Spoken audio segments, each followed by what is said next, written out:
کہ صرف ایک سیب کھایا جو دریا میں بہتا ہوا آ رہا تھا، کسی کی ملکیت بھی نہیں تھا، اٹھا کر نہیں، چوری کر کے نہیں، کسی کا مال غصب کر کے نہیں، جو بہتا ہوا آ رہا تھا کھایا۔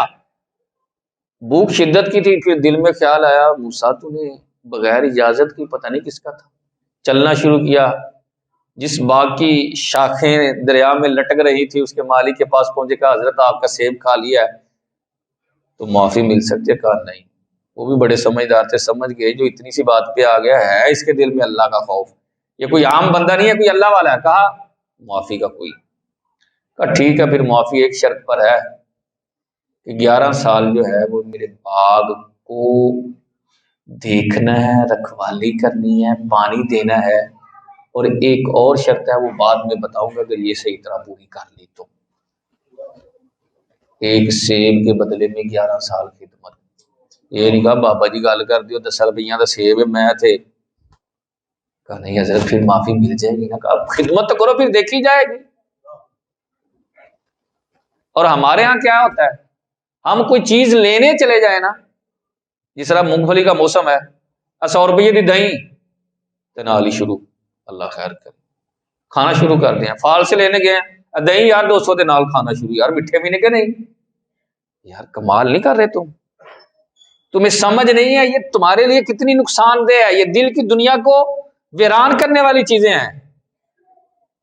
حضرت ابراہیم بن ادم جن کا بڑا نام ہے بزرگی کے اندر، جو بادشاہت کو چھوڑ کر فقیری کے اندر آئے تھے،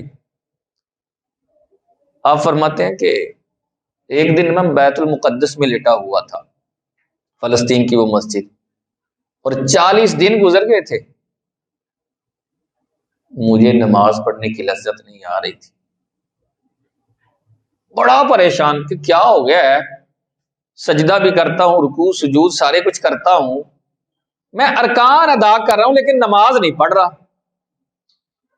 بزرگوں کی بڑی بات ہے بھائی، کہتے ہیں ارکان تو ادا کر رہا ہوں لیکن نماز نہیں پڑھ رہا۔ نماز تو وہ ہے جس میں رب کی معرفت ملتی ہے، یار ارکان ادا کرتا ہوں۔ کہتا ہے رات بیت چکی تھی، تھکاوٹ کافی تھی، آنکھوں میں نیند تھی، اچانک میں نے کیا دیکھا کہ مسجد اقصیٰ کا دروازہ کھلا، 40 کے قریب قد آور لوگ، صاف ستھرا سفید لباس پہنا ہے، سر پر امامہ ہے، اندر داخل ہوئے اور جا کر محراب کے قریب نہ جماعت کروانے لگے۔ جماعت سے فارغ ہوئے تو ان میں سے ایک شخص کھڑا ہو کر کہنے لگا یار مجھے لگتا ہے ہمارے علاوہ بھی یہاں کوئی بندہ موجود ہے۔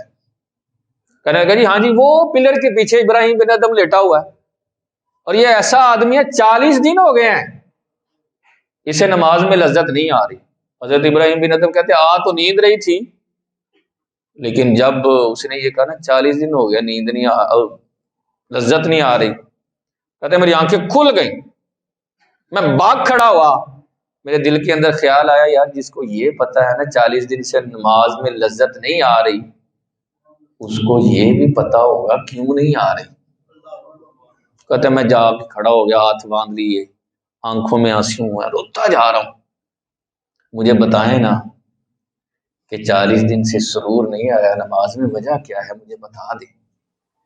فرمایا آج سے 40 دن پہلے مصر کے بازار میں فلاں بازار میں فلاں دکان پر، جی حضرت کھجوریں خرید رہے تھے، خرید رہا تھا۔ کہا جب کھجوریں خریدی تو اس کھجوریں ڈال رہا تھا تو ایک کھجور نیچے گری، پتہ نہیں وہ تیری تھی یا مالک کی تھی، لیکن تو نے اٹھا کر کھا لی۔ کہا جی کھائی۔ کہا جب وہ کھائی تو اللہ نے تجھ سے معرفت سلب کر لی، ایک کھجور کھائی ہے تو معرفت سلب ہو گئی ہے، نمازوں کی لذت نہیں آ رہی، اللہ کی معرفت نہیں مل رہی، روحانیت جو ہے اس کے اندر بڑی کمی آ گئی۔ اللہ خیر کرے، ہمارا تو دل میں پتہ نہیں کتنی مرتبہ یہ کام ہو جاتا ہے۔ میں نے بتایا مونگ پھلی پر گیا، ریڑھی پر گیا تو مونگ پھلی کھا رہے ہیں جناب، پیسے دیتے ہی چیز کھانا شروع ہو جاتے ہیں، اس نے وہ الگ سے تول کے دینی ہے۔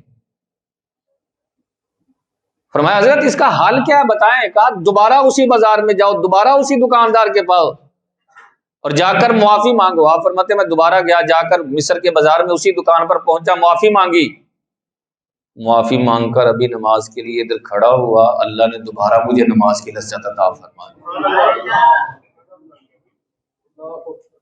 یہ چیز جس کی طرف ہماری توجہ ہی نہیں ہوتی، یہ ہمارے دل کی دنیا کو آباد کرنے کی بجائے ویران کر دیتی ہے، تباہ و برباد کر دیتی ہے۔ پھر نمازوں میں لذت نہیں ہوتی، پھر فجر کے ٹائم اٹھا نہیں جاتا، عشاء کی نماز بھاری لگنے لگ جاتی ہے، عبادت جو ہے وہ گراں، مطلب بھاری پن آ جاتا ہے، یار نماز اچھا۔ لیکن جب دل پاکیزہ ہو جائے، صاف ستھرا ہو جائے، پھر عبادت میں راتیں چھوٹی ہو جاتی ہیں، تو یار عبادت رات ختم ہو گئی ہے۔